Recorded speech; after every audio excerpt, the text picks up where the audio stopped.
نحمده ونصلي ونسلم على سيدنا محمد رسوله النبي الكريم اما بعد بسم اللہ الرحمن الرحیم۔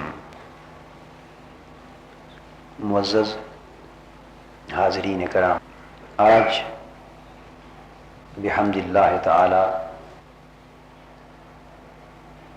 درس تصوف کے سلسلے کی 46ویں نشست ہے۔ اس سے پہلی 2 نشستوں میں ہم اللہ رب العزت کی توفیق اور عنایت سے مقامات طریقت کے موضوع پر گفتگو کرتے رہے ہیں۔ ہم نے اس طرح ایک ترتیب کے ساتھ 10 مقامات طریقت کا ذکر کیا تھا، جن میں سے بیشتر مقامات بیان ہو چکے ہیں۔ آج انشاءاللہ تعالی اس موضوع کی تکمیلی گفتگو ہوگی۔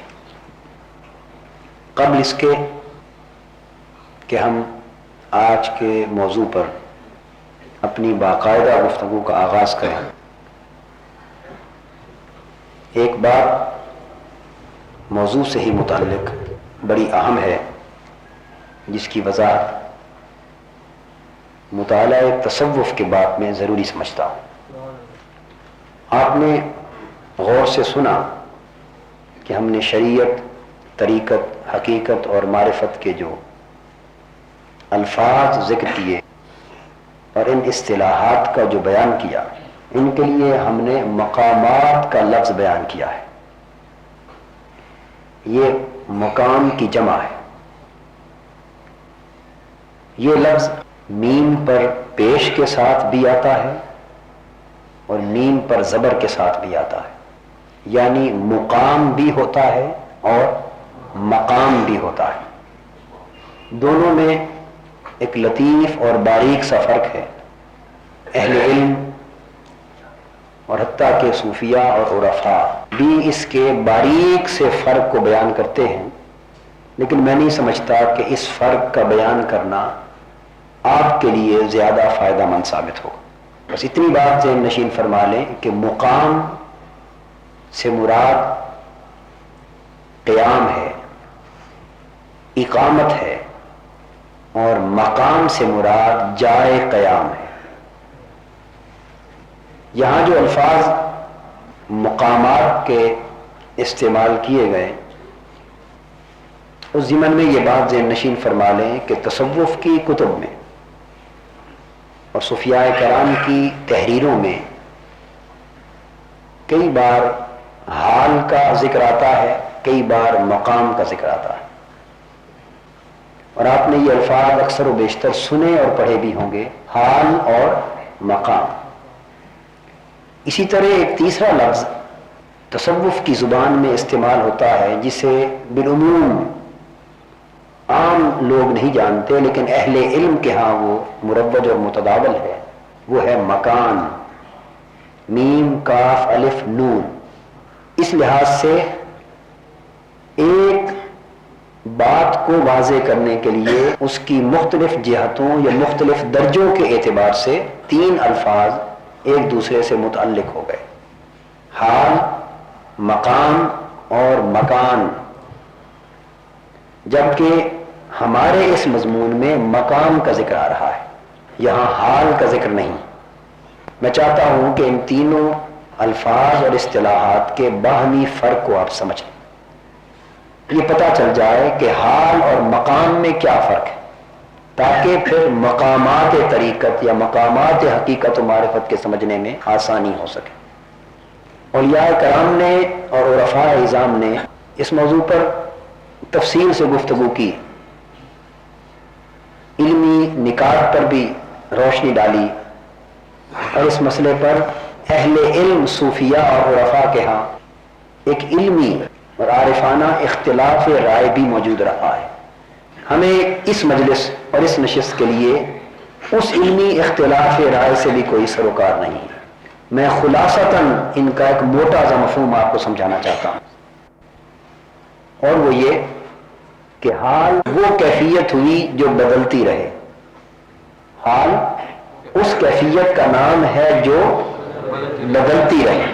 اور مقام میں ٹھہر جانے اور رہنے کا معنی پایا جاتا ہے اقامت. تو مقام وہ کیفیت ہے جو مستقل. یہ دونوں میں ایک سادہ سا فرق ہے.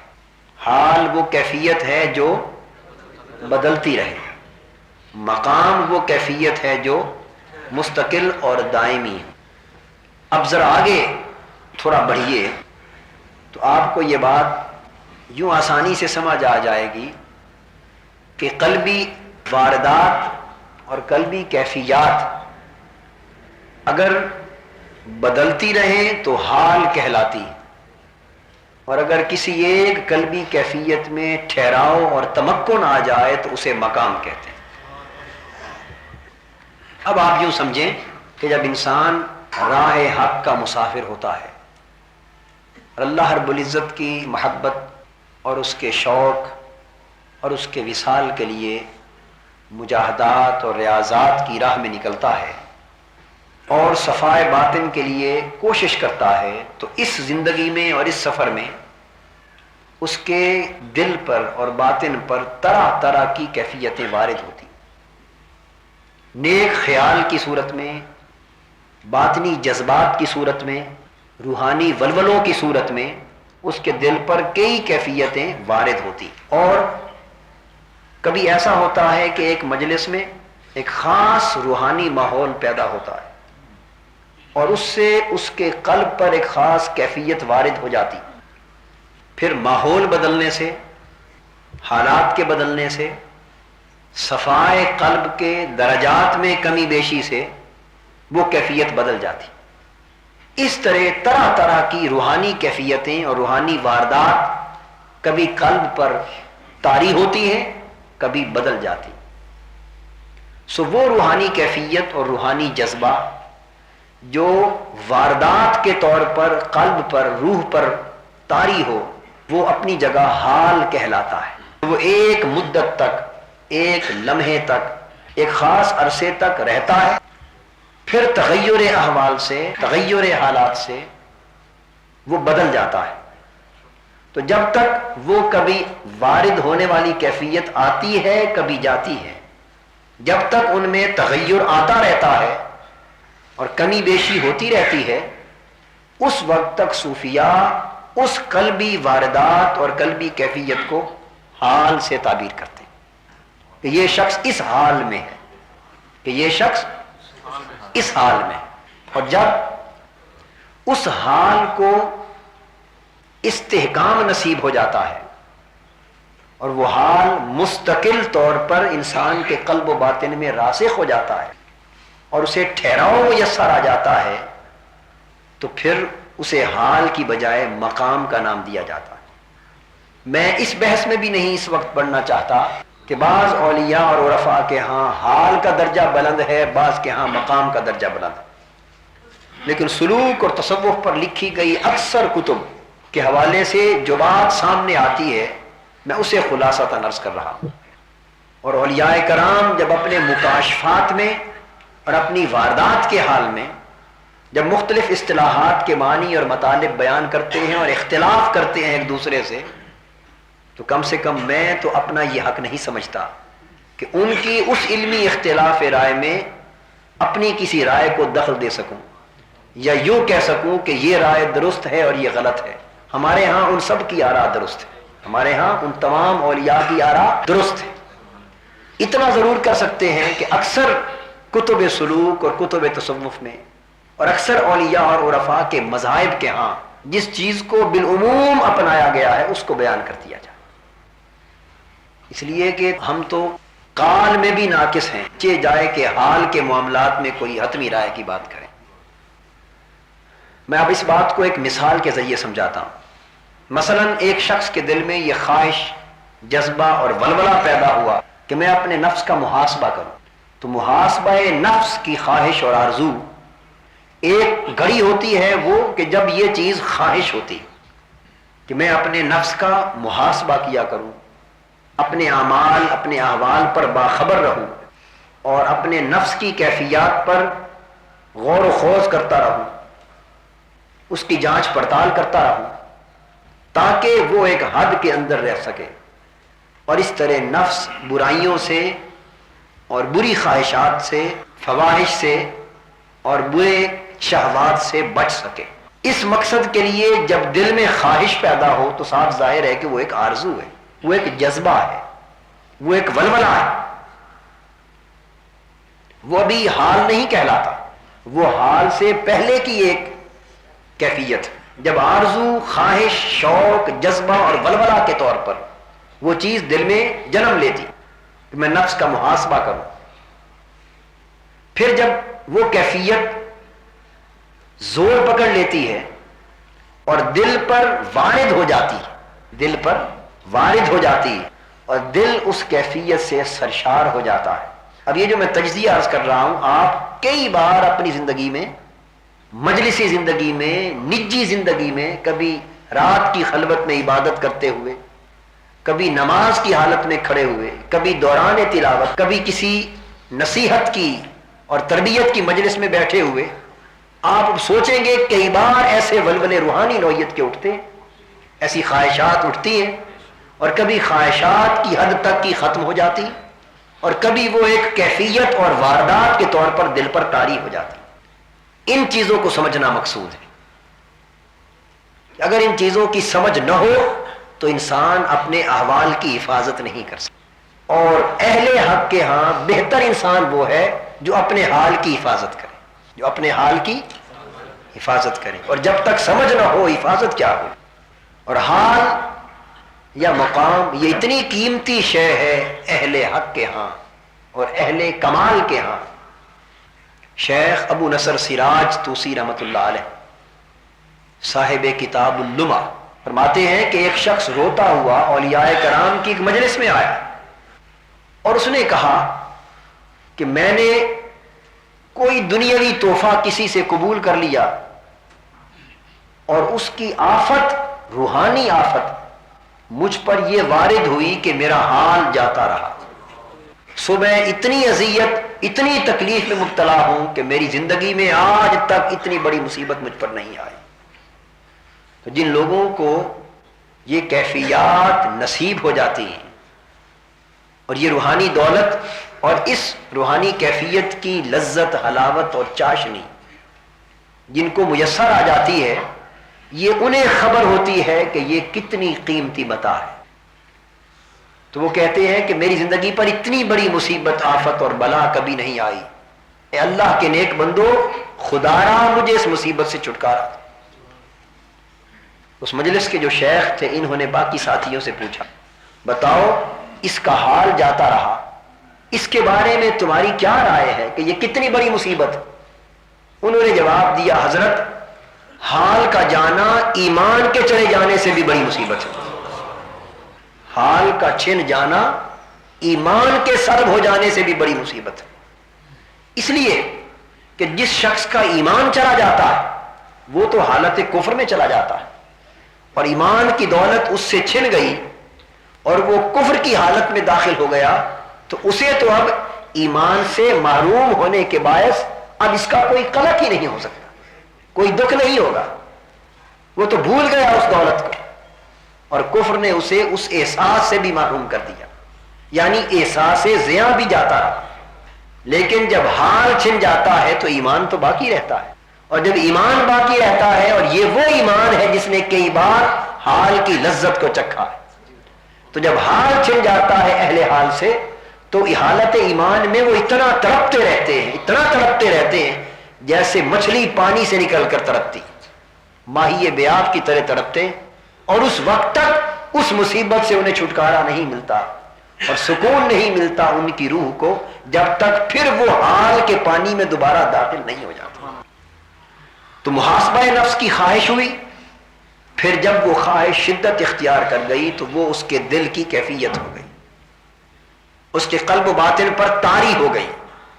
اس طرح کبھی اس نے اپنا محاسبہ کیا اور کبھی غفلت کی کیفیت میں کسی سبب سے محاسبہ رہ گیا، پھر کبھی محاسبہ لوٹ آیا، کبھی محاسبہ رہ گیا، پھر کبھی نفس کا محاسبہ لوٹ آیا. تو جب تک وہ محاسبہ نفس کی اس متغیر کیفیت میں رہا، یعنی ایک کیفیت یہ تھی کہ محاسبہ نفس کی حالت اسے کبھی ملی ہی نہ تھی، یہ مکمل غفلت کی حالت تھی، غفلت کا دور تھا. لیکن محاسبہ نفس کا خیال جب غالب آ کر اس کے دل کی کیفیت بن جاتا ہے تو پھر یہ ایک اگلا قدم ہے. تو پھر وہ کبھی محاسبے میں ہوتا ہے، کبھی محاسبے سے غافل ہو جاتا ہے، پھر کبھی محاسبے کی طرف لوٹ آتا ہے. تو جب وہ محاسبہ نفس کی اس متغیر کیفیت میں داخل ہو جاتا ہے تو یہ کیفیت اس کا حال کہلاتی. اور پھر ایک صورت وہ بھی آتی ہے کہ جب اس کشمکش میں سے وہ کامیابی کے ساتھ گزر جائے، شیخ کی توجہ اور تربیت اور شیخ کی روحانی سرپرستی اور رہنمائی قائم رہے اور استقامت کے ساتھ اپنے حال پر ثابت قدم رہے. اس لیے اولیاء کرام تصوف کے معانی اور مطالب میں سے ایک معنی اور مطلب یہ بھی بیان کرتے ہیں کہ حق کے ساتھ اپنے حال کی استقامت کو تصوف کہتے ہیں. یعنی جو حال نصیب ہو جائے اس حال میں استقامت کا، پختگی کا حاصل کرنا، یہ تصوف ہے. یہ ایک معنی ہے تصوف کا.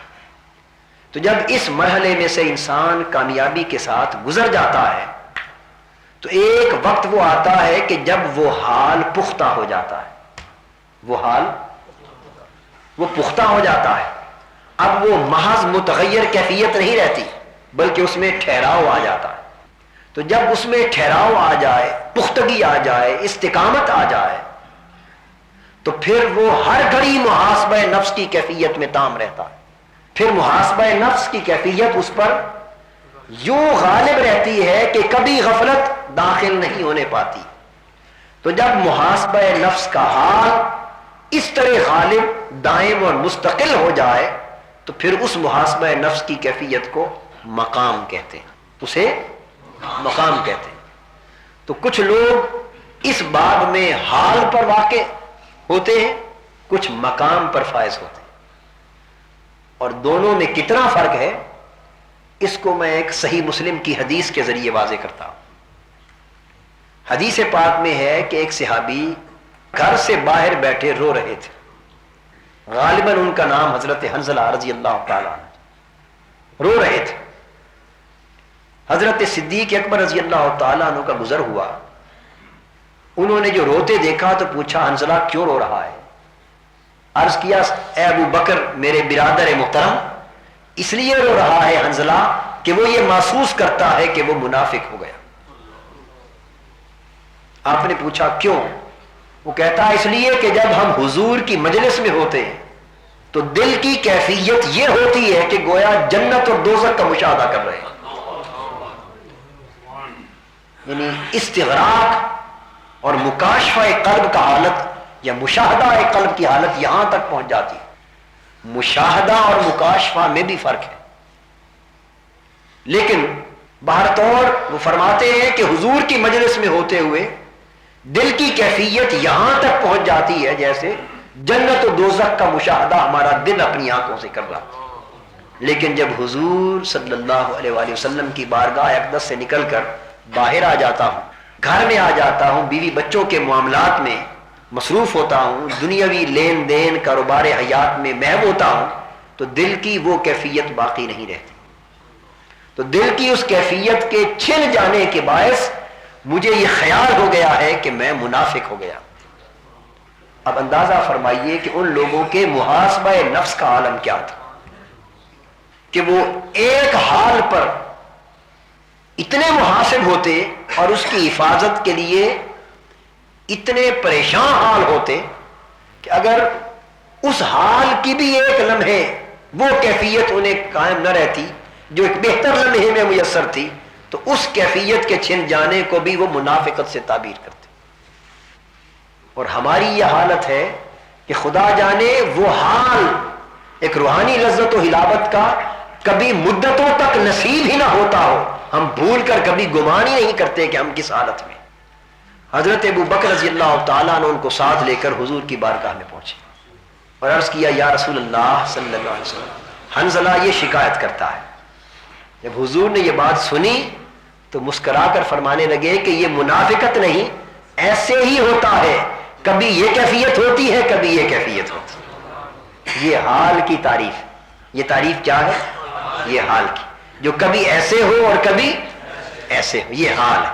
پھر حضور علیہ الصلوۃ والسلام نے فرمایا کہ اگر وہ حال اور وہ قلبی کیفیت جو تمہیں میری مجلس میں نصیب ہوتی ہے، جس میں تمہیں جنت اور دوزخ کے مشاہدے کی حالت میسر آ جاتی، مکاشفے کی حالت میسر آ جاتی، اگر وہ قلبی کیفیت تمہاری میری مجلس سے اٹھ کر باہر بھی ہر وقت قائم رہے، اگر یہ حال گویا مکان بن جائے، تو پھر اللہ کی عزت کی قسم تمہارا درجہ یہ ہو جائے کہ تم گلیوں میں چلو اور دائیں بائیں فرشتے قطار میں کھڑے ہو کر مصافحہ کریں، اور تم بستروں پر لیٹو اور تمہارے آرام کے وقت فرشتے تبرک آ کر تم سے مصافحہ کریں۔ تو حدیث پاک سے اس بات کی تائید مل گئی کہ جب تک انسان حال کی کیفیت میں رہتا ہے اس وقت تک تغیر رہتا ہے، اور جب یہ حال مستقل ہو جاتا ہے، اس میں انسان مستقیم ہو جاتا ہے، دائم اور مستمر ہو جاتا ہے، اور یہ مکان بن جاتا ہے، تو پھر اس صاحب حال کی صاحب مکان ہو جانے کے بعد قدر و منزلت کا یہ عالم ہے کہ وہ چلتا ہے اور دائیں بائیں فرشتے راستوں میں اسے سلام کرتے، گویا اشرف المخلوقات ہونے کا مقام نکھر جاتا۔ تو یہ حال اور مقام کا فرق ہے، اور جب یہ مقام اور حال مکمل ہو جائے، جب تک قلبی کیفیت متغیر تھی، اس میں تبدیلی آ رہی تھی، تب تک وہ حال تھی۔ جب وہی حال مستقل ہو گیا، وہ مقام ہو گیا، تو مقام پر فائز ہو کر پھر ترقی ہوتی رہتی، مقام پر فائز ہو کر ترقی ہوتی رہتی۔ ایک وقت ہوتا ہے مقام کے آغاز کا، ایک وقت ہوتا ہے مقام کی انتہا اور انجام کا یا تکمیل کا۔ حال جب مقام سے بدل جائے اور مقام جب ترقی پا پا کر مکمل ہو جائے تو مقام کے مکمل ہو جانے کو مکان کہتے ہیں۔ اس کو کیا کہتے ہیں؟ مکان۔ اس کو میں عام زبان میں اس طرح سمجھا دوں، آپ بڑی آسانی سے بات سمجھ جائیں گے کہ آپ اگر سفر کر رہے ہو اور ایک مقام پر آپ پڑاؤ کریں، کسی منزل پر آپ پڑاؤ کریں، آرام کریں، کچھ دیر کے لیے ٹھہریں، تو اس کو مکان کہتے ہیں یا مقام کہتے ہیں؟ اس کو مقام کہتے ہیں۔ جہاں ٹھہراؤ اور پڑاؤ ہوتا ہے اسے مقام کہتے ہیں، اور جہاں سفر ختم کر کے آدمی گھر میں داخل ہو کر اقامت پذیر ہو جاتا ہے اس کو کیا کہتے ہیں؟ مکان۔ بس یہی فرق ہے، وہ ٹھہراؤ اور تمکن جو روحانی احوال کے سفر کے دوران آتا ہے، وہ منزل جو روحانی احوال کے سفر اور ارتقاء کے دوران آتی اسے مقام کہتے۔ اور جب ایک حال کا سفر سارے مقامات کو طے کر کے اپنی آخری منزل کو پہنچ جاتا ہے جہاں وہ مستقل طور پر متمکن ہوتا ہے، تو اس حال کے گھر کو مکان کہا جاتا ہے۔ اس لیے کچھ اولیاء صاحب مکان ہوتے ہیں، اس کے لیے تمکین کا لفظ بھی استعمال کیا جاتا ہے، تمکین کا۔ کچھ اولیاء صاحب مقام ہوتے ہیں، کچھ اولیاء صاحب حال ہوتے ہیں۔ اور باری تعالیٰ یہ فرماتے انبیاء علیہ السلام کی طرف سے یہ قول ہے کہ ما منا الا ولہ مقام معلوم، ہم میں سے کوئی ایک بھی ایسا نہیں کہ جس کے لیے ایک نہ ایک مقام معلوم نہ ہو۔ ہر نبی کو ایک متعین مقام عطا کیا گیا، ہر نبی صاحب مقام تھا۔ اب آپ مقام کا مفہوم سمجھ گئے ہیں نا؟ تو اس طرح ایک شخص کے کئی مقامات ہوتے ہیں، لیکن کسی ایک مقام میں اسے یکتا بنایا جاتا ہے، کسی ایک مقام میں اسے امتیاز عطا کیا جاتا ہے، یہ اس کا شرف ہو جاتا ہے، اس کا ترہ امتیاز ہو جاتا ہے۔ تو انبیاء کرام کے گروہ میں سے ہر نبی کو کسی نہ کسی مقام میں یکتا بنایا گیا۔ تو اولیاء کرام کے مضمون اور ان کے بیان کے مطابق حضرت آدم علیہ السلام کا مقام توبہ تھا، حضرت آدم علیہ السلام کا مقام توبہ تھا، وہ صاحب توبہ تھے۔ دیگر مقامات اور احوال ان کو میسر تھے، دیگر مقامات ان کو میسر تھے لیکن مقام توبہ میں وہ یکتا تھے. حضرت نوح علیہ السلام کا یکتا مقام زہد تھا، زہد تھا. اس طرح مختلف اولیاء کو مختلف مقامات میں یکتا کیا گیا، مختلف مقامات میں امتیاز عطا کیا گیا. تو کسی کو عبادت کے مقام میں یکتا کیا گیا، کسی کو انابت کے مقام میں یکتا کیا گیا، کسی کو تقوی کے مقام میں یکتا کیا گیا، کسی کو رنج اور حزن و الم کے مقام میں یکتا کیا گیا، کسی کو شکر کے مقام میں یکتا کیا گیا، کسی کو رضا اور تسلیم کے مقام میں یکتا کیا گیا. اور حضور علیہ الصلوۃ والسلام سارے مقامات میں یکتا تھے. تمام انبیاء کے جملہ مقامات میں حضور پھر یکتا تھے. حضور کی یکتائی انبیاء کے سارے مقامات میں تھی. اور پھر حضور علیہ الصلوۃ والسلام کی اپنی ذات پاک کے اندر جو مقام حضور کی اپنی یکتائی کا قرار دیا وہ مقام ذکر کا تھا، وہ مقام ذکر کا تھا. اور میں سمجھتا ہوں یہی وہ حضور کا یکتا مقام ذکر ہے جس کا اس نسبت سے بھی اشارہ ہے کہ ورفعنا لک ذکرک، اور ہم نے تمہارے لیے تمہارے ذکر کو بلند کر دیا ہے. اس میں ایک لطیف اشارہ حضور کے مقام ذکر کی طرف ہے. اگر یہاں ذکر اسم کے طور پر ہو تو اس میں ایک لطیف اشارہ بھی ہے کہ محبوب تجھے ذکر کے مقام میں ہم نے اس طرح متمکن کیا ہے کہ اس مقام ذکر میں بھی تجھے بلند کر دیا، یعنی وہ بلندی تیرے سارے مقامات میں سب سے اونچی. تو یہ حال، مقام اور مکان کا فرق ہے. اب ہم جو گفتگو کر رہے ہیں وہ مقامات کی کر رہے ہیں، جس کا معنی یہ ہوا کہ یہ جو مقامات تصوف اور سلوک کی راہ میں آتے ہیں، جن کو شریعت، طریقت، حقیقت اور معرفت کا نام دیا جاتا ہے، اور ان میں سے ہر ایک کے لیے 10 مقامات کا ذکر ہے، تو یہ بات واضح ہو گئی کہ ان میں سے ہر خلق یا ان میں سے ہر کیفیت بطور حال کے نہیں بطور مقام کے وارد ہونی چاہیے. یہ نہیں کہ متغیر کیفیتوں کو اگر حاصل کر لیا جائے تو یوں کہا جائے گا کہ اس نے سلوک کے اس مقام کو طے کر لیا. نہیں، جب تک وہ حال اس کے اندر مستقل کیفیت کو نہ پالے اور مقام سے بدل نہ جائے اس وقت تک وہ اگلے مقام میں منتقل نہیں. اس پر بھی اولیاء کرام نے گفتگو کی ہے کہ ایک مقام پر پورے طور پر مستحکم ہوئے بغیر کیا اگلے مقام میں منتقل ہونا ممکن ہے یا نہیں. لیکن واقعہ یہ ہے کہ جب تک ایک مقام پر ایک شخص پورے طور پر متمکن اور فائز نہیں ہو جاتا اس وقت تک نہ اس مقام کا استحکام ممکن ہے اور نہ اگلے مقام کی طرف منتقل ہونا ممکن ہے. یعنی صرف حال سے اگلے مقام کی طرف انسان منتقل نہیں ہوتا کہ جب تک پہلا حال مقام سے نہ بدلے اس وقت تک اگلا مقام نصیب نہیں ہوتا. تو ہم نے جتنے مقامات کا ذکر کیا یہ سب کے سب مقام تھے، حال نہ تھے. سو اس لیے توبہ کا مقام بھی حاصل کیا جائے، حسن خلق کا مقام حاصل کیا جائے، مجاہدہ و تقوی کا مقام حاصل کیا جائے، خوف و رجا کا مقام حاصل کیا جائے، ترک شہوات و خواہشات کا مقام حاصل کیا جائے، اور شبہات سے پرہیز کا مقام حاصل کیا جائے، اور سماع و قبول موعظت کا مقام حاصل کیا جائے.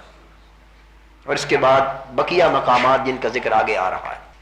سو آج ہم اپنی گفتگو کا ان مقامات طریقت کی ترتیب کے اعتبار سے سماع و قبول موعظت سے کر رہے ہیں کہ طریقت کے 10 مقامات میں سے ایک مقام یہ بھی ہے کہ انسان یا سالک، اس راہ کا مسافر، اس راہ پر چلنے والا موعظت اور نصیحت کو سننے اور قبول کرنے کے مقام پر فائز. اس کا مطلب یہ ہوا کہ یہ کیفیت نہ ہو کہ کبھی دل چاہا تو نصیحت سن لی اور کبھی دل نے نہ چاہا تو نصیحت کو سننے اور قبول کرنے سے انکار کر دیا. نہیں، اس متغیر حالت میں انسان کو وہ اثرات اور برکات جو موعظت سے متعلق ہے وہ میسر نہیں آتے. تو طریقت کے مقامات میں سے ایک مقام اور اس کی شرائط اور تقاضوں میں سے ایک شرط اور تقاضا ہے کہ انسان کی طبیعت میں، سالک کی طبیعت میں مستقل طور پر نصیحت کو سننے اور قبول کرنے کا ملکہ پیدا ہو جائے. اور یہ بات ذہن نشین فرما لیں، تواضع اور انکساری کے بغیر ممکن نہیں. اس کا دونوں کا آپس میں بہت تعلق ہے. نصیحت کو وہی شخص دھیان سے سنتا ہے اور وہی بدیل و جاں اس کو قبول کرتا ہے جو تکبر اور انا کے بت کو توڑ دیتا ہے، پاش پاش کر دیتا ہے.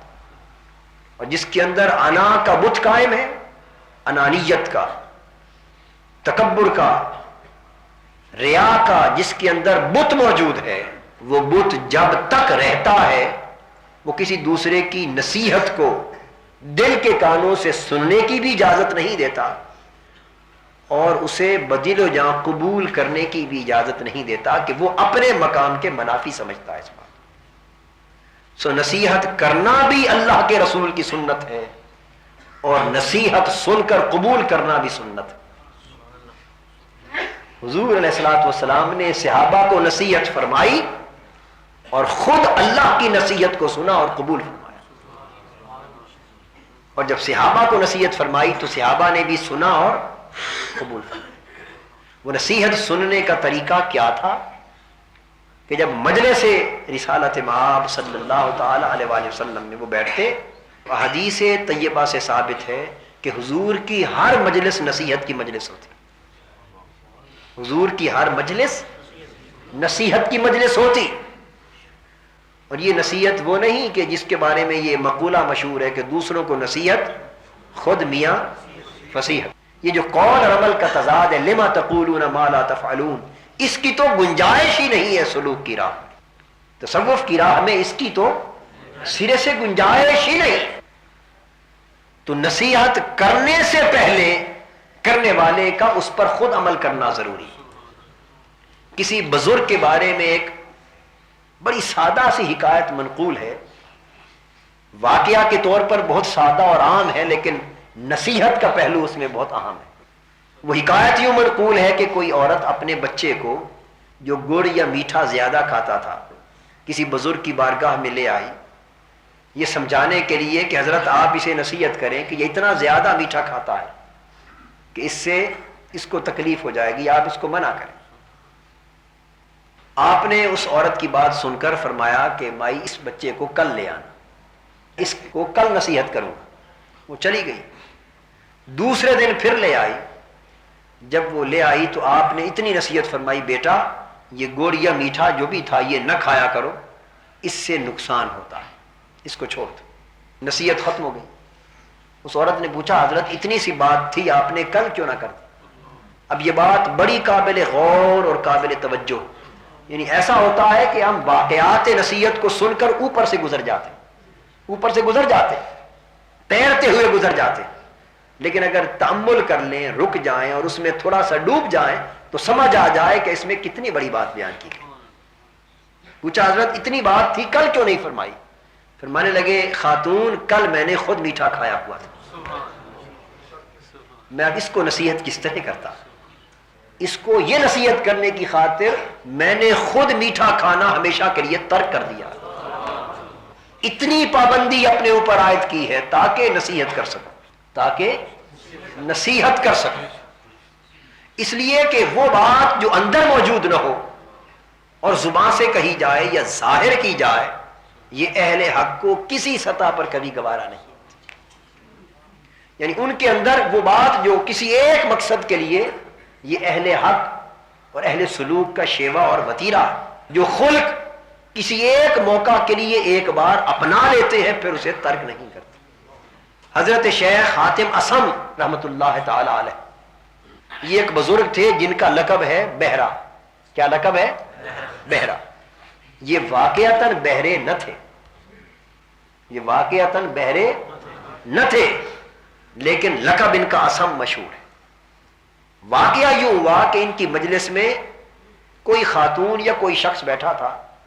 دوران گفتگو اسے کچھ پیٹ کی تکلیف تھی، ہوا کا اخراج ہوا اور آواز نکل گئی جو کہ مجلس کے آداب کے خلاف تھی. اسے کچھ شرمساری محسوس ہوئی تو جس نشست پر وہ بیٹھا تھا اس نے اپنے شرم کو، حجاب کو چھپانے کے لیے اس نشست کو ذرا گھسیٹا، اس خیال سے کہ شاید مجلس والے لوگ یہ سمجھ لیں کہ یہ آواز اس نشست کے گھسیٹنے کی تھی۔ اس شیخ نے اس کی آواز بھی سنی اور اس کے اس عمل کو بھی دیکھا اور اس کی شرمساری کو بھی محسوس کی۔ جب انہوں نے اگلی بات کی تو انہوں نے پھر دہرایا کہ ذرا اونچا کہہ۔ اس نے پھر اونچا کہا تو آپ نے فرمایا ذرا اور اونچا کہہ۔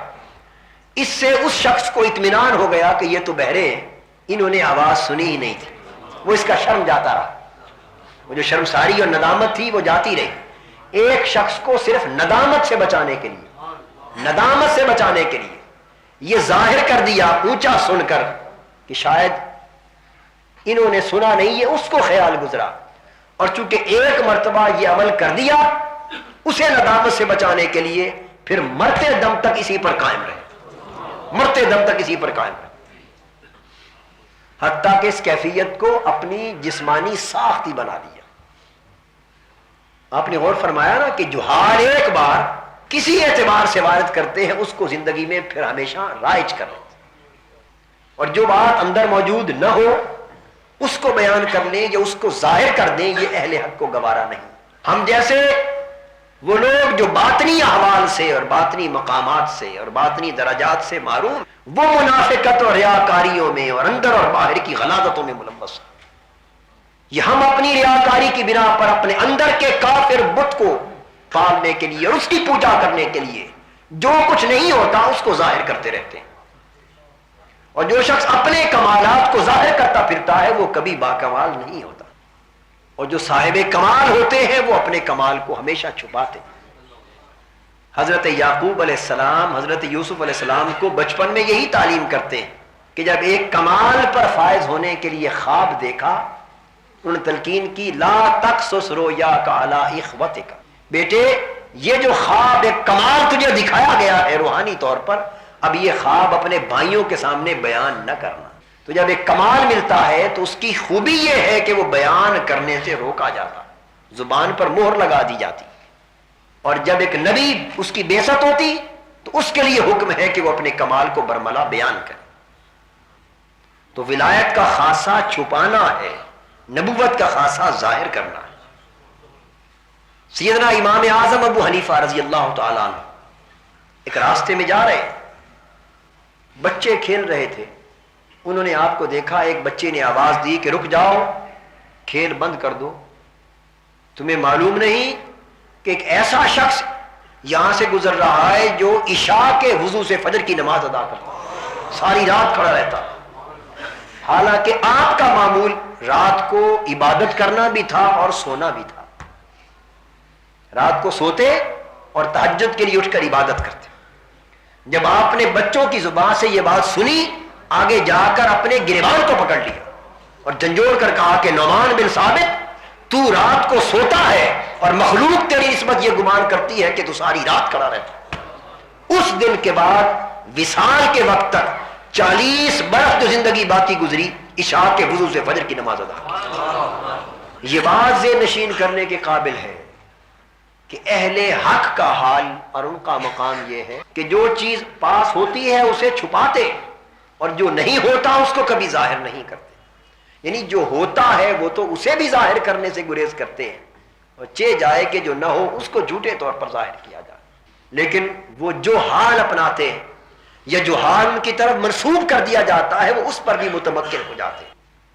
تو عرض یہ کر رہا تھا کہ سماع و قبول موعظت، اس کے لیے سب سے پہلی شرط تو یہ ہے کہ جو موعظت اور نصیحت کا فریضہ ادا کرے وہ خود صاحب نصیحت ہونے سے پہلے صاحب عمل ہو، اور پھر نصیحت کرنا یہ مخلوق کے درجے میں خود حضور علیہ الصلوۃ والسلام کی بھی سنت ہے۔ قرآن مجید میں حضور علیہ الصلوۃ والسلام سے فرمایا گیا ادعو الی سبیل ربک بالحکمہ والموعظۃ الحسنہ، میرے محبوب صلی اللہ علیہ وسلم، مخلوق کو تم اپنے رب کی راہ کی طرف دعوت دو، بلاؤ حکمت اور دانائی کے ساتھ، والموعظۃ الحسنہ اور اچھی نصیحت کے ساتھ۔ تو حضور علیہ الصلوۃ والسلام کا ہر ارشاد گرامی حتیٰ کہ حضور علیہ الصلوۃ والسلام کی ہر مجلس سراسر نصیحت تھی، اور حضور علیہ الصلوۃ والسلام کی سیرت طیبہ کا یہ پہلو بھی ذہن نشین رہے کہ حضور کا قول بھی نصیحت تھا، حضور کا عمل بھی نصیحت تھا۔ حضور زبان اقدس سے کچھ فرماتے اس میں بھی نصیحت ہوتی، اور زبان اقدس سے خاموش رہتے، جو کچھ کر رہے ہوتے کوئی شخص چپکے سے دیکھ رہا ہوتا اور حضور کے کیے کو سمجھ رہا ہوتا تو حضور کی زندگی کی ہر حرکت ایک نصیحت تھی، حضور کی پوری سیرت پاک ایک نصیحت تھی، زندگی اور حیات طیبہ کے سارے اعمال ایک نصیحت تھی۔ اور اگلی بات جو عرض کر رہا ہوں وہ یہ کہ سالک کے لیے ضروری ہے کہ نصیحت کرنے والا جب نصیحت کرے، قطع نظر اس کے کہ وہ نصیحت کرنے والا اس سے بہتر ہے یا کم تر، سالک کا کام یہ نہیں کہ اس بات کی ٹو لگائے کہ جو نصیحت کر رہا ہے یہ مجھ سے بہتر ہے یا کم تر، کہ سالک تو ہے ہی وہی شخص جو ہر کسی کو اپنے سے بہتر جانتا ہے۔ اگر اس کا ذہن اس چکر میں گھومتا ہے کہ یہ مجھ سے بہتر ہے یا کم تر، تو وہ جان لے کہ وہ راہ حق کا سالک نہیں ہوا، وہ ابھی شیطنت کے چکر میں ہے، وہ ابھی تکبر کے چکر میں۔ جو شخص راہ حق کا مسافر ہو جاتا ہے، اسے کوئی بھی نصیحت کر دے، اس کا ذہن اس طرف تو جا ہی نہیں سکتا کہ یہ مجھ سے کمتر ہو کہ مجھ سے ایسی بات کرتا ہے، وہ کسی کو کمتر نہیں جانتا۔ تو یہ بات ذہن نشین فرما لیں کہ جب تک ہر کسی کو خود سے بہتر تصور نہ کر لیا جائے، اس وقت تک یہ نفس نصیحت کو سننے اور قبول کرنے پر آمادہ نہیں ہو سکتا۔ سماع و قبول موعظت کے لیے گویا یہ شرط طے پا گئی کہ ہر نصیحت کرنے والے کو اور ہر دوسرے کو خود سے بہتر تصور کیا جائے۔ اور سیدنا غوث العظم شیخ عبد القادر محی الدین جیلانی رضی اللہ تعالیٰ عنہ فرماتے ہیں کہ اے انسان، اگر تو اپنے سے زیادہ عمر کے شخص کو دیکھے تو اسے بھی خود سے بہتر سمجھ، اور یہ جان کہ اس کی عمر زیادہ ہے، یقیناً اس کی نیکیاں بھی زیادہ ہیں۔ یعنی مسئلہ سمجھا دیا ہے کس طرح بہتر جان۔ اور پھر فرمایا اگر عمر میں کسی کو کمتر دیکھے، اپنے سے کسی کو چھوٹا دیکھے، تو اس کو بھی بہتر جان، اس بنیاد پر کہ اس کی عمر مجھ سے کم ہے، اس کے گناہ بھی یقیناً کم ہوں گے۔ یعنی یہ ایک سبق دیا جا رہا ہے، یہ نصیحت کی جا رہی ہے کہ کس طرح ہماری حالت یہ ہے کہ ہم دوسروں سے خود کو بہتر ثابت کرنے کے لیے تلاش کرتے ہیں مختلف امور، کہیں علم کی بہتری کا سہارا لیتے ہیں، کہیں عمل کی بہتری کا سہارا لیتے ہیں، کہیں مال و دولت کی کثرت کا سہارا لیتے ہیں، کہیں دیگر جاہ و منصب اور اقتدار کی کثرت کا سہارا لیتے ہیں۔ یعنی ہم اپنی بہتری کے اجاگر کرنے اور ظاہر کرنے کی بنیادیں تلاش کرتے ہیں، اور اہل حق کا وتیرہ یہ ہے کہ وہ اپنی کمتری اور دوسروں کی بہتری کو ثابت کرنے کی بنیادیں تلاش کرتے ہیں۔ حتیٰ کہ آپ نے تو یہاں تک تلقین فرما دی کہ تو مومن ہے اور کوئی شخص کافر ہے تو بے شک ایمان کفر سے بہتر ہے، اور مطلقاً مومن با اعتبار مومن کافر سے بہتر ہے، لیکن جب تو ذاتی سطح پر موازنہ کر تو اس کو بھی بہتر جان، اس خیال سے کہ کیا خبر جب اس کے خاتمے کا وقت آئے تو وہ ایمان لے آئے، اور تیرے خاتمے کا وقت آئے تو معلوم نہیں کس حالت پر خاتمہ۔ یعنی اس میں بھی یہ امکان پیش نظر رکھ۔ الغرض آپ نے یہ بات ختم کر دی کہ تیرے لیے کوئی گنجائش نہیں اس امر کی کہ تو خود کو کسی سے بھی بہتر تصور کر سکے، یہ ذاتی اور شخصی سطح کا تصور۔ تو اس کا مطلب یہ ہے کہ جب انسان اپنے نفس کا علاج اس حد تک کر لیتا ہے اور تکبر سے اسے اس حد تک پاک کر لیتا، مولا روم رحمت اللہ تعالی علیہ اس لیے فرماتے ہیں، اور حضرت خواجہ اجمیری فرماتے ہیں، بقوع عشق بزن بسنگ ملامت زجاجہ ناموس، بقوع عشق بریز آبرو تکوار۔ یہ جو سنگ ملامت ہے، لعنت اور ملامت کے پتھر ہیں، ان سے اپنے ناموس اور عزت کے شیشے کو توڑ دے، چور چور کر دے، کیونکہ بقوع عشق بریز آبرو تکوارا۔ اے بندے، جب تو نے عشق کی گلی میں قدم رکھ دیا تو اب بھرم کیا رہ گیا؟ جب عشق کی گلی میں قدم رکھ دیا تو اب یہ پندار اور بھرم کا خیال کرنا یہ تقویٰ بمانا جھوٹے پندار اور برم کے استعمال، اس کو توڑ دیں کہ عشق کی گلی میں آ کر تو محبوب کے سوا ذلت اور رسوائی ہی بہتر ہوتی ہے. محبوب کے سامنے ذلت اور رسوائی گرے پڑے رہنے کی حالت ہی بہتر ہوتی، وہاں اکڑ کے نہیں چلا کرتے. جو جتنا گرتا ہے محبوب اسی پر رحم کرتا ہے. مولانا روم فرماتے ہیں علاج نخوت و ناموس ماں، یعنی عشق کو کہ جو پندار اور برم کے شیشے کو توڑتا ہے، فرماتے ہیں کہ اے عشق تو ہی ہے جو نخوت اور جھوٹے ناموس کا علاج ہے، اور اے دوائے جملہ علت آئے ماں، اے ساری روحانی مرضوں کی دوا بھی تو ہے. یہ سب روحانی مرضیں کیا ہے؟ یہ تکبر ہے، یہ حسد ہے، یہ بغض ہے، یہ عناد ہے، یہ ریاکاری ہے، یہ قول اور عمل کا تضاد ہے. جب انسان عشق کی گلی میں جاتا ہے تو اس کے پتھر سے ان سارے رذائل اخلاق کے شیشوں کو چور چور کر دیتا اور وہ تواضع اور انکساری کا پیکر ہو جاتا ہے. پھر اس کی زبان سے اونچا بول نہیں نکلتا، کسی کو نیچ نہیں دیکھتا کہ یہ اس سے بڑھ کر اخلاق حسنہ کی تعلیم اور کیا ہوگی. اس لیے میں بجا طور پر یہ عرض کرتا ہوں کہ اللہ پاک کی عزت کی قسم، رسول پاک صلی اللہ تعالی علیہ وآلہ وسلم کے اخلاق حسنہ کی روح کو جتنا صوفیاء نے پایا ہے کائنات کے کسی طبقے نے نہیں پایا. حضور کے اخلاق حسنہ کمال پر صوفیاء کے طبقے میں.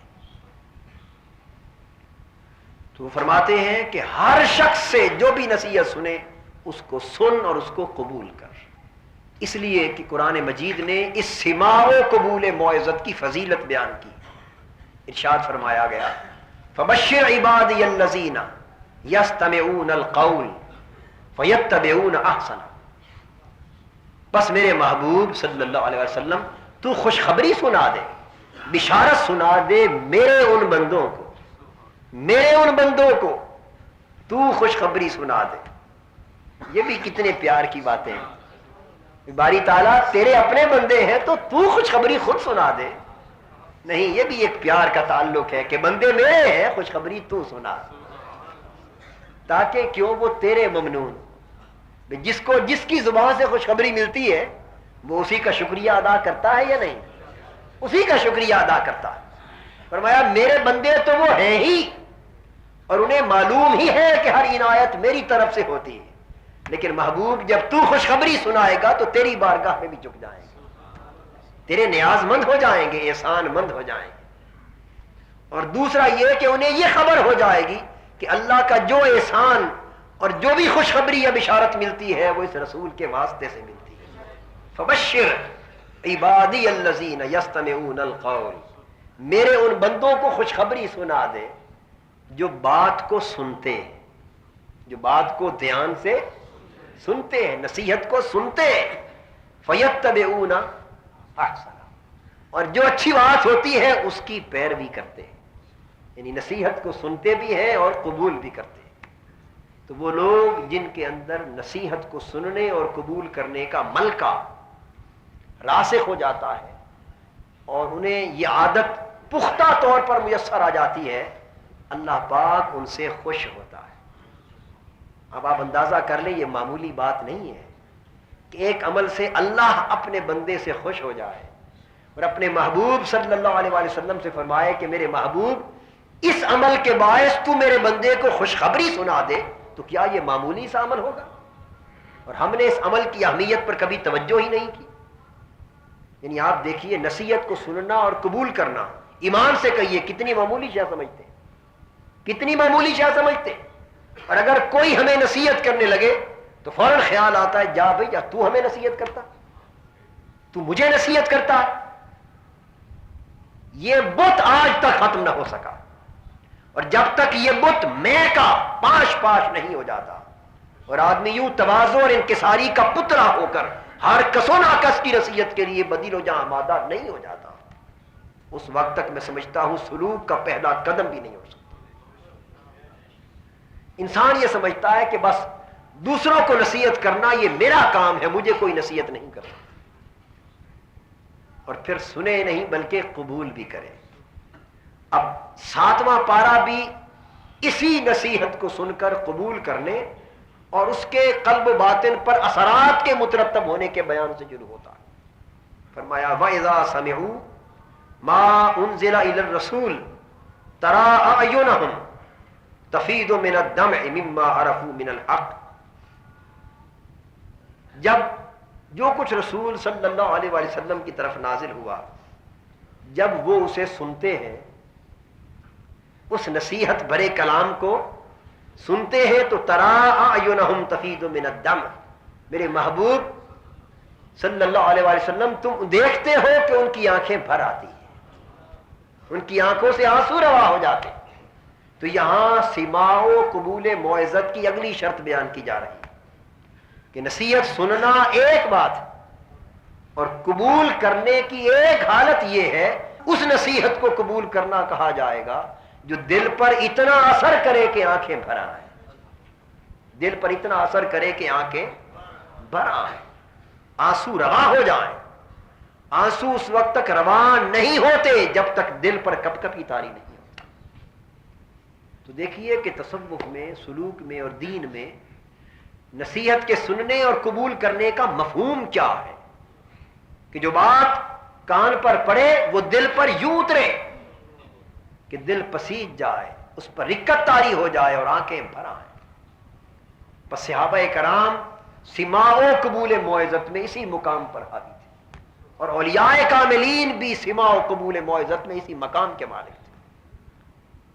جب حضرت ابی بن کعب رضی اللہ تعالیٰ عنہ نے ایک مجلس میں تلاوت کی اور اللہ کا یہ نصیحت بھرا کلام پڑھا، صحابہ کی ساری مجلس پر رکت طاری ہو گئی، کانوں سے قرآن سن رہے تھے، آنکھوں سے آنسو بہ رہے تھے۔ اور حضرت عمر فاروق رضی اللہ تعالیٰ عنہ جب کسی نصیحت بری آیت کو پڑھتے یا سنتے تو ان کے قلب اطہر پر اس نصیحت برے کلام الہی کا اثر یہاں تک ہوتا کہ چیخ مار کے رو پڑتے، دیر تک اس آیت کو پھر دہراتے رہتے اور رو رو کر ان کا گلا بند ہو جاتا، یہاں تک کہ گر پڑتے اور تین دن بستر پر بھی پڑے رہتے اور لوگ عیادت کے لیے آتے۔ یہ قبول موعظت کا عالم تھا، قبول موعظت کا، کہ جو خود بطور شخصیت کے اتنے سخت اور مستحکم ہیں کہ ان کا نام سن کر کیسر و کسریٰ کے ایوانوں میں زلزلہ آتا، سلطنتیں کانپتی ہیں، شاہان وقت لرزہ بر اندام ہوتے ہیں، جس کا نام سن کر اس کی اپنی دل کی کپ کپی اور رقت کا یہ عالم ہے کہ اللہ کا کلام سنتے ہیں تو تین دن بے ہوش ہو کر روتے ہیں۔ یہ کیا تھا؟ یہ سماع و قبول موعظت کی کیفیت۔ اور حدیث پاک میں یہ بھی حضرت ام کلثوم سے روایت رضی اللہ تعالی کہ حضور علیہ الصلوۃ والسلام نے فرمایا کہ جو شخص نصیحت سنے اور نصیحت کو سن کر اس کے رونگٹے کھڑے ہو جائیں، آنکھیں بھر آئیں، رونگٹے کھڑے ہو جائیں، یہ جسم پر کپ کپی کی علامت ہے، اس کے رونگٹے کھڑے ہو جائیں تو وہ جان لے کہ یہ وہ کیفیت ہے جس پر دوزخ کی آگ حرام ہو جاتی ہے۔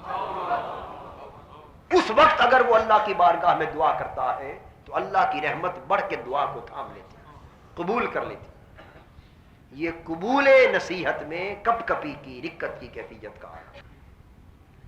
اس لیے جہاں تک ہو سکے اہل حق اور اہل نصیحت کی صحبتوں میں بیٹھا کرو، نصیحت کو سنا کرو، ہر نصیحت کی بات سے کچھ نہ کچھ آپ کے کام کا جوہر آپ کو مل جائے گا۔ بس جو کچھ ملے اس کو محفوظ کرو، اسے قبول کرو، محفوظ کرو اور اس پر عمل کی کوشش کرو، قطع نظر اس کے کہ کہنے والا کون ہے اور وہ خود اس پر عمل کرتا ہے یا نہیں، آپ کو اس سے سروکار نہیں ہے۔ آپ کو صرف اس کی اتنی بات سے سروکار ہے کہ اس نے کیا کہا، آپ میں وہ بات تھی یا نہ تھی تو اضافہ کر لیں، نہ تھی تو عمل شروع کر دیں، اس کا اثر لیں، اس سے رکت حاصل کریں اور اس کے اثرات اور برکات سے خود کو متمتع کریں۔ اس کے بعد تضرع الی اللہ، اگلا مقام طریقت ہے اللہ کے لیے گریہ وزاری۔ اولیاء کرام اور صوفیاء کرام اور اصحاب طریقت کے نمایاں مقامات میں سے یہ، اولیاء کرام کے مقامات میں سے ایک نمایاں مقام تضرع الی اللہ، کہ وہ اللہ کے لیے ہر وقت گریہ کنا رہتے ہیں۔ اور گریہ وزاری یہ دل کی سعادت ہے، گریہ وزاری دل کی سعادت اور آنکھوں کا نہ بھرنا اور گریہ و زاری سے محروم رہنا یہ دل کی شقاوت ہے، یہ دل کی شقاوت ہے۔ میں عرض کر چکا حضرت عمر فاروق رضی اللہ تعالیٰ عنہ کے حوالے سے کہ اللہ کے لیے کس قدر تضرع کی حالت ان کو حاصل تھی، کس قدر گریہ و زاری انہیں نصیب تھی۔ ایک صحابی کہتے ہیں، صحیح بخاری میں آتا ہے کہ میں رات کو حضور علیہ الصلوۃ والسلام کی بارگاہ میں پہنچا۔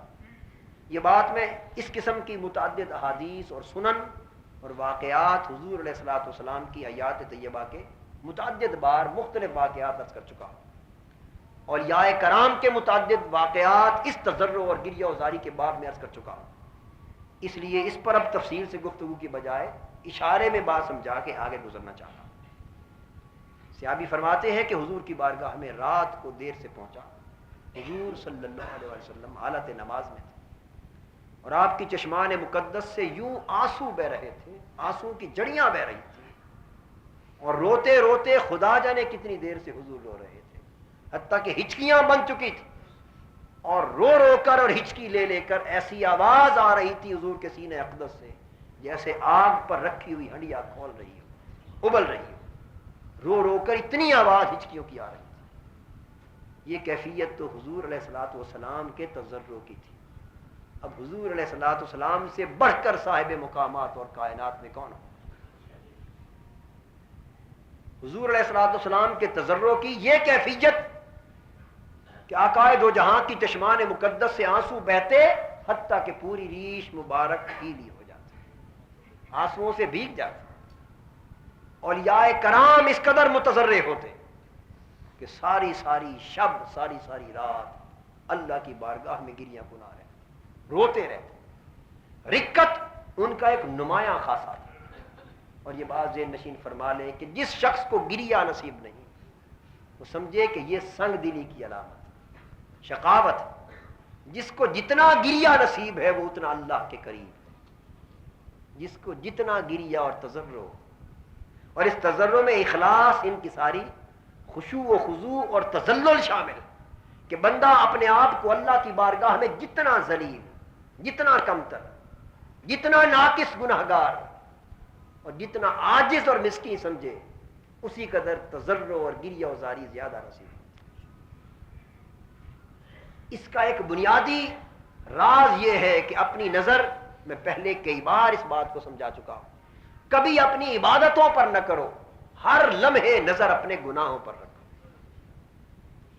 اور اپنی عبادتوں کو بھی اللہ کی شان کے مقابلے میں گناہ تصور کرو، اپنی عبادتوں کو اللہ کی شان اور اس کی عظمت کے مقابلے میں گناہ تصور کرو۔ ایسے اولیاء بھی ہو گزرے کہ جو 2 رکعت نماز نفل ادا کرتے اور ہر 2 رکعت نفل سے فارغ ہونے کے بعد اتنی زاری کر کے اللہ کی بارگاہ میں روتے اور ندامت اور شرمندگی کا احساس ہوتا کہ اولیاء کرام کہتے ہیں جیسے کوئی شخص بدکاری جیسے کسی فعل سے فارغ ہو کر اگر نادم ہو جائے، شرمندہ ہو جائے تو جس طرح تڑپ تڑپ کر روتا ہے، وہ نفل پڑھ کے اس طرح روتے تھے۔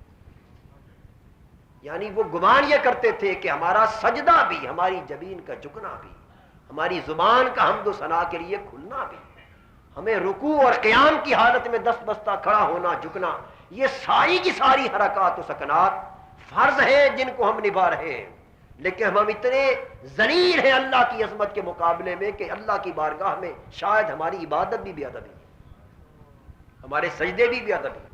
جب انسان اپنے احوال پر اور عبادات پر اس طرح کی نظر رکھتا ہے اور اللہ کی بارگاہ میں اس طرح تذلل کے ساتھ خود کو پیش کرتا ہے تو پھر کوئی وجہ نہیں کہ گریہ نہ آئے۔ میں یہ بھی عرض کر دوں کہ کثرت استغفار اور کثرت توبہ گریہ کے لیے مفید چیزوں میں سے ایک مفید شے ہے، اور کبھی حال چھن جاتا ہے تو اس گریہ و زاری سے حال بھی لوٹ آتا ہے۔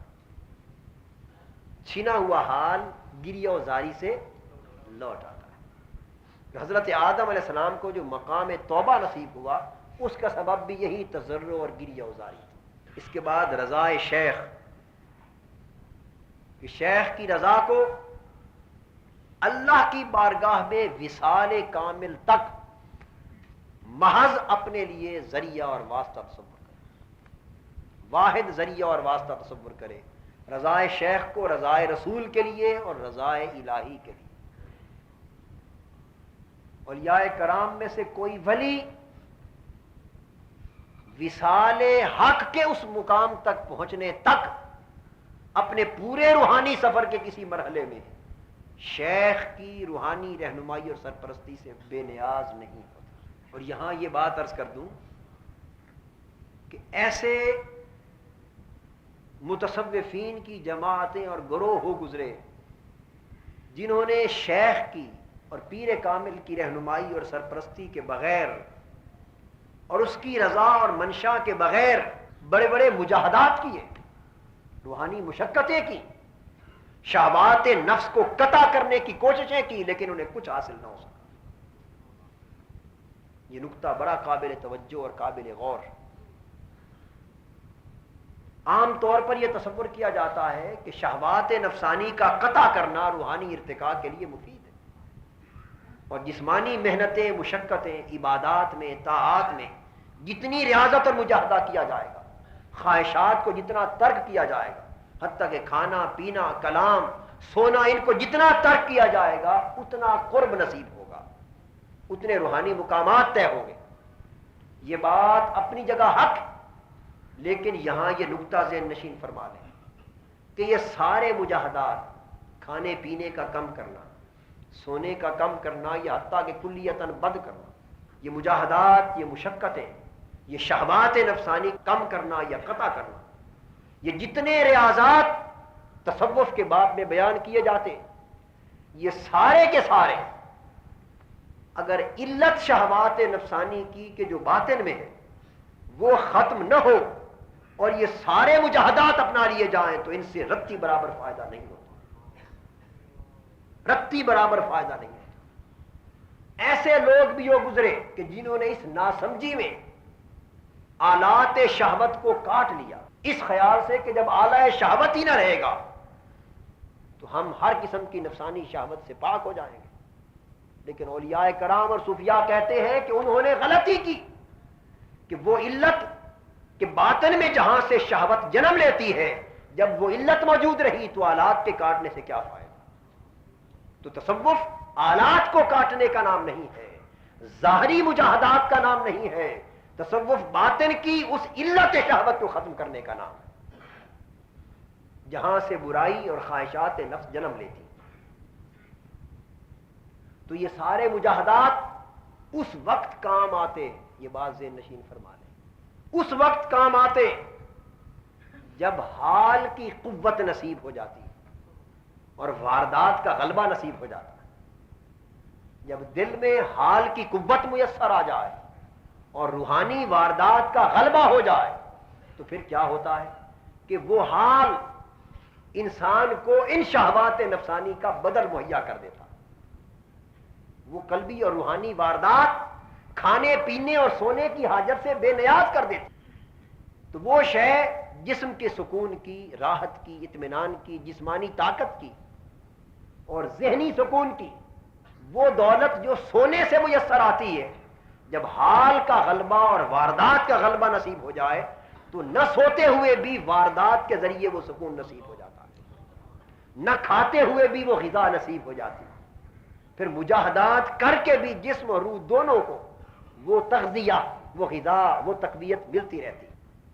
یہ وجہ ہے کہ حضرت بابا فرید رحمت اللہ تعالی علیہ قدس سرہ العزیز جیسے لوگ 40 برس جنگلوں میں سخت ریاضتیں اور مجاہدے کرتے ہیں، جن میں سے ہم جیسا کوئی شخص 1 ہفتہ 10-15 دن یا مہینہ نہیں کر سکتا، لیکن ہم کریں تو شاید ختم ہو جائیں، لیکن ان کی تر و تازگی بھی ختم نہ ہو۔ اس کا راز یہ ہے کہ مجاہدات کے ذریعے وہ ظاہری آلات کو جب بے حیثیت کرتے ہیں، ظاہری شہوات نفسانی کو قطع کرتے ہیں، حتیٰ کہ کھانے پینے کو کثرت روزوں کے ساتھ، مستقل روزوں کے ساتھ توڑ دیتے ہیں، راتوں کو کثرت شب بیداری کے ساتھ نیند کو توڑ دیتے ہیں، تو جسم کے اس بت کو شکستہ کرتے ہیں، لیکن پھر بھی وہ تر و تازہ رہتے ہیں، دماغی سکون مختل نہیں ہوتا، روحانی طور پر بے چین نہیں ہوتے، ایک اطمینان، ایک سکون رہتا ہے، اس کا سبب یہ ہوتا ہے کہ نیند سے جو کچھ میسر آتا ہے وہ اہل حال کو نہ سونے میں زیادہ میسر آتا ہے. ورنہ آپ کو 3 دن اگر نیند نہ آئے سفر میں یا کسی تکلیف کے باعث 3 دن جاگنے میں گزر جائیں تو چوتھے دن ذہن کے سکون کی وہ حالت ہوگی؟ کسی قیمت پر حالت نہیں ہوتی. تو ان کا کیا ہے جو عمر بھر کبھی نہیں سوتے پھر بھی ذہنی سکون قائم رہتا ہے. کبھی آپ نے سوچا اس باتوں میں فرق کیا ہے؟ آپ کا ہمارا نہ سونا دماغ کے سکون اور دماغ کے نظام کو مختل کر دیتا ہے. اور وہ جو عشاء کے وضو سے فجر کی نماز پڑھتے ہیں ان کا نہ سونا باوجود اس کے اتنی سوچ کو تر و تازہ رکھتا ہے کہ وہ امت کی فقہ کے امام رہتے ہیں، مسائل حقائق اور دقائق پر گفتگو کرتے ہیں. حالانکہ ہم 2 راتیں جاگتے ہوں تو تیسری دن صبح کوئی بات کرے تو ہم سمجھ ہی نہیں سکتے. ایسا ہوتا ہے یا نہیں؟ بات کی سمجھ نہیں آتی، پڑھے تو سمجھنا ہے. یعنی آپ رات کو امتحان کی تیاری کے لیے پڑھتے رہیں 2-3 بج جائیں تو آپ کو جھونکے آتے ہیں. پھر کیا ہوتا ہے؟ لاکھ منہ پر پانی مارے پڑھتے ہیں لیکن سمجھ نہیں آتی. دماغ سوچنا چھوڑ دیتا ہے. اور وہ جو 40 برس نہیں سوتے ان کا دماغ اسی طرح سوچتا رہتا ہے. ان کی سوچ کو بھی جلا ملتی، ان کے قول کو بھی جلا ملتی. یہ کیا بات؟ یہاں تبھی سارے کے سارے سائنسز اور علوم جواب دے جاتے، میڈیکل سائنسز یہاں جواب دے جاتی، انسان کی عقل و خیرت کی پرواز یہاں جواب دے جاتی ہے. وہ کہتی ہے کہ ان بنیادی تقاضوں کو پورا کیے بغیر دل اور دماغ کی صحت اور سلامتی قائم نہیں رہ سکتی. لیکن ان سے بھی بڑھ کر صحت و سلامتی کسی کی ہوگی؟ وہ کیا بات؟ تو وہ طاقت جو ان ظاہری اسباب سے ملتی ہے ان کو حال سے ملنا شروع ہو جاتی، ان کو قلبی واردات سے ملنا شروع ہو جاتی. پھر ان کے لیے سونا نہ سونا برابر ہو جاتا، کھانا نہ کھانا برابر ہو جاتا. تو جن کا برابر ہو جائے وہ پھر صیام وصال بھی رکھتے ہیں تو کبھی پریشانی نہیں ہوتی. اور جو ابھی اس سونے اور نہ سونے کے برابر ہونے کے درجے تک نہ پہنچے ہوں وہ اس کیفیت میں آ جائے تو لڑکھڑانے لگتے. اس لیے حضور علیہ الصلوۃ والسلام نے امت کو اس کا مکلف نہیں ٹھہرایا. اور صحابہ کرام نے جب بالعموم اس پر عمل کرنا شروع کر دیا پے در پے روزوں پر تو حضور نے منع فرما دیا. حضور نے منع فرما دیا. اس کا مطلب یہ نہیں کہ ان میں سے کوئی بھی اس شان کے لائق نہ تھا، بلکہ اس رجحان کو قطع کرنا تھا کہ یہ ہر کسی کے بس کی بات نہیں. اگر تم اس کو عام کرنے لگو گے تو میری امت کے سارے لوگ تمہارا عمل دیکھ کر شروع کر لیں گے اور اس طرح ان کی صحتیں برباد ہو جائیں گی. یہ بھی میرے آقا کی رحمت ہے کہ کہیں لوگوں کی جسمانی صحت خراب نہ ہو جائے. ورنہ حضور علیہ الصلوۃ والسلام کا یہ ارشاد، میں رات اس حالت میں بسر کرتا ہوں کہ یطعمنی ربی ویسقینی، کہ میرا رب مجھے کھلاتا ہے اور پلاتا ہے. انما لی مطعم یطعمنی ولی ساکن یسقین، میرا ایک کھلانے والا ہے، میرا ایک پلانے والا ہے. وہ اپنے دستے محبت اور دستے شفقت سے مجھے کھلاتا بھی ہے پلاتا بھی ہے. یہ کھلانا اور پلانا کیا ہے؟ یہ حال کی غذائیں ہیں، یہ روحانی واردات کی غذائیں. تو اس حدیث پاک سے بھی اس امر کا ثبوت مل گیا کہ اس ظاہری غذا کو منقطع کر کے بھی جب حال پختہ ہوتا ہے اور مقام اور واردات تام ہو جاتی ہے تو اندر سے ایک روحانی غذا ملتی ہے، ایک روحانی تغذیہ اور تقویہ ملتا ہے. اس کے نتیجے میں صحت بھی متاثر نہیں ہوتی اور دل اور دماغ کی سلامتی بھی مختل نہیں. اگلا نقطہ عرض کرنا چاہتا ہوں وہ یہ کہ یہ حال کی قوت اور واردات کا غلبہ جب تک میسر نہ آ جائے تب تک یہ سارے مجاہدے کام نہیں آتے. تو پھر یہ حال کی قوت اور یہ واردات کا غلبہ کس طرح میسر آتا ہے؟ یہ صرف اور صرف شیخ کی صحبت سے میسر آتا ہے، شیخ کی تربیت سے میسر آتا ہے، شیخ کی سرپرستی رہنمائی سے میسر آتا ہے. سو ضروری ہے کہ مرید اپنے جملہ احوال شیخ پر پیش کرے، خواہ ظاہری طور پر خواہ باطنی طور پر پیش کرے. اپنے مکاشفات شیخ پر پیش کرے کہ مکاشفے کے بارے میں جو درست فیصلہ شیخ کر سکتا ہے مرید نہیں کر سکتا. مرید کبھی اسی چکر میں مبتلا ہو جاتا ہے مکاشفہ کو دیکھ کر کہ یہ روحانی واردات ہے، اور ایسا بھی ہوتا ہے کبھی شیطانی واردات ہوتی ہے. روحانی اور شیطانی واردات میں فرق شیخ کرتا ہے، استاد کرتا ہے. وہ چونکہ روحانی استاد ہوتا ہے، وہ پیشوا اور سرپرست ہوتا ہے. اس لیے شیخ سے مرید کبھی نہ ہچکچائے اپنے احوال کو پیش کرنے کا. اور شیخ کی بات کو اپنے لیے آخری سند سمجھے اور شیخ کی رضا اور اس کی منشا کا ہر قدم پر خیال رکھے. جس رخ پر وہ خود کو شیخ اس کو چلانا چاہتا ہے اسی رخ پر چلے. یہ ضرورت شیخ اور آداب ارادت کے باب میں کئی خطبات اور دروس میں ہم تفصیل سے اس مسئلے کو عرض کر چکے ہیں. اب اس پر مزید روشنی ڈالنے کی ضرورت نہیں، لیکن میں یہ عرض کر چکا کہ مرید خود کو شیخ کے یوں سپرد کرے جیسے مردہ غسال کے ہاتھوں. وہ میت کو نہلانے والا جس طرح چاہتا ہے پلٹتا ہے، سیدھا کرتا ہے، الٹاتا ہے، بٹھاتا ہے، لٹاتا ہے، اور مردہ کبھی اپنے ارادے سے اس میں دخیل نہیں ہوتا. تو مرید اپنے روحانی ارتقاء کے لیے اپنی خواہش اور ارادے سے فانی ہو کر خود کو اس طرح شیخ کے روحانی ہاتھوں کے سپرد کر. جب شیخ کی سرپرستی قائم ہو جاتی تو اس کی سرپرستی سے اور اس کی رہنمائی سے اور اس کی توجہ سے جو مجاہدات ہوتے اور جو ریاضات ہوتی ہیں ان سے حال قوی ہوتا ہے اور واردات غالب ہوتی ہیں. پھر مجاہدات کے بھی فائدے ہوتے ہیں، پھر ریاضات کے بھی فائدے ہوتے ہیں. ورنہ آپ عام طور پہ لوگ کیا کرتے ہیں، جو کتاب دیکھی وظیفے پڑھے اور شروع کر لیے، جو بزرگ ملا اس سے کوئی نہ کوئی وظیفہ پوچھ لیا وہ بھی شروع کر دیا. وہ ساری زندگی کو وظیفوں اور وردوں کا پلندہ بنائے پھرتے ہوتے. ہر مسئلے کے لیے ان کے پاس ایک مجرد وظیفہ ہوتا. صبح سے شام تک طوطے کی طرح، جس طرح طوطا رٹ لگاتا اس طرح وظیفوں کی رٹ لگاتے، اور ان میں سے سوائے اجر اور ثواب کے کوئی روحانی فائدہ اور وظائف کا نہیں ہوتا. روحانی فائدہ انہی وظائف و اوراد کا اور انہی اذکار و مجاہدات کا اور انہی ریاضات کا ہوتا ہے جو شیخ کی تربیت اور سرپرستی میں حاصل کی جاتی ہے. اور اس میں یکسوئی کی بھی ضرورت، وحدانیت مطلب کی بھی ضرورت.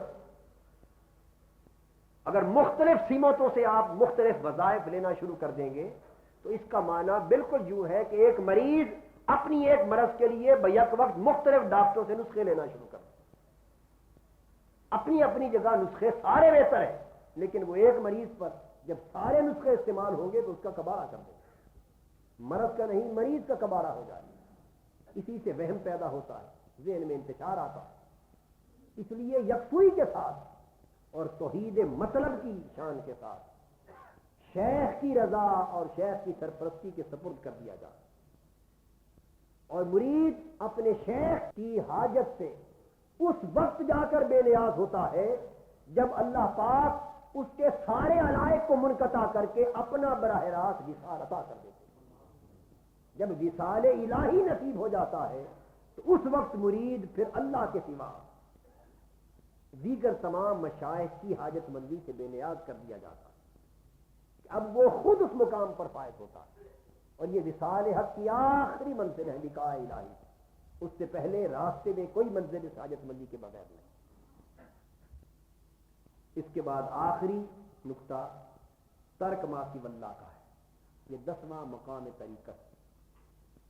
ترک ما سوی اللہ یعنی دل کا کلیتاً مستغنی عن ما سوی اللہ ہونا. اللہ کے سوا جو کچھ ہے اس کی رغبت اور اس کے میلان سے دل کا پاک ہو جانا. دل میں اللہ کے سوا کوئی طلب، کوئی رغبت اور کوئی آرزو اور محبت باقی نہ رہے. ما سوی اللہ کی تو یہ طریقت کا آخری مقام ہے. طریقت کا یہ وہ مقام ہے. قرآن مجید مختلف مقامات پر 3 قسموں کے لوگوں کا ذکر کرتا ہے. فرماتا ہے منکم من یرید الدنیا ومنکم من یرید الآخرہ. تمہیں میں سے ایک وہ لوگ ہیں جو دنیا کو چاہتے، ایک طبقہ ہو گیا نا، اور تم میں سے کچھ وہ لوگ ہیں جو آخرت کو چاہتے. کتنے طبقے ہو گئے؟ اور ایک اور مقام پر فرمایا من کانا یرجو لقاء ربہ. اور تم میں سے جو دنیا اور آخرت کی بات نہیں، جس نے اللہ کی ملاقات کی خواہش کی، اللہ کے وصال کی خواہش. یہ تیسرا طبقہ ہے جو لقاء رب کو چاہتا ہے. یہ جو دنیا کو چاہتا ہے، ایک طبقہ جو آخرت کو چاہتا ہے، اور ایک طبقہ جو دونوں طلبوں سے بلند ہو کر صرف اللہ کو چاہتا ہے، اس کے مکھڑے کا طالب ہوتا ہے، اس کی رضا، اس کی فضل، اس کے وصال اور قرب کا طلبگار ہے. تو طریقت کا وہ مقام جس کو آخری مقام کا درجہ حاصل ہے، وہ ارادہ دنیا سے بھی بلند ہے، حتیٰ کہ خواہش آخرت سے بھی بلند ہے۔ اس میں صرف اور صرف ایک ہی خواہش باقی رہتی ہے، اور وہ اللہ کی خواہش۔ اس میں اللہ کے سوا کوئی مطلوب و مقصود نہیں ہوتا۔ وہ لا مطلوب الا اللہ کا درجہ ہے، لا مقصود الا اللہ۔ اللہ کے سوا کسی کی طلب دل میں باقی نہیں رہتی، اللہ کے سوا کسی کو مقصد کے طور پر آنکھیں سامنے نہیں دیکھتی، بلکہ ہر شے موجود ہوتی، لیکن جب اللہ سے محبت اور تعلق پختگی کے ساتھ قائم ہوتا ہے اور محبت میں اس کے جلوے آشکار ہوتے، تو اللہ کی طلب کی شدت اتنی شدت اختیار کر جاتی ہے کہ جس طرح سورج چمکتا ہے تو اس کی روشنی کی چمک میں چاند ستارے سب کچھ موجود ہونے کے باوجود نظر نہیں آتے، مان پڑ جاتے ہیں۔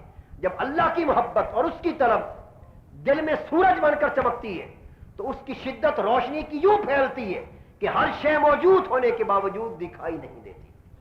جب دکھائی کچھ نہیں دیتا تو وہ بولتا ہے کہ سوائے اللہ کے کچھ نہیں۔ پھر وہ طالب حقیقی اللہ کا جدھر نظر اٹھاتا ہے اینما تولوا فثم وجہ اللہ کا مرقع بن جاتا، جدھر دیکھتا ہے اسے اللہ ہی نظر آتا ہے، وہ ہر لمحہ اللہ ہی کا طالب ہوتا ہے۔ یہ وہ نقطہ توحید ہے، کسی اور کی طلب اللہ کی طلب میں دخیل نہیں ہوتی۔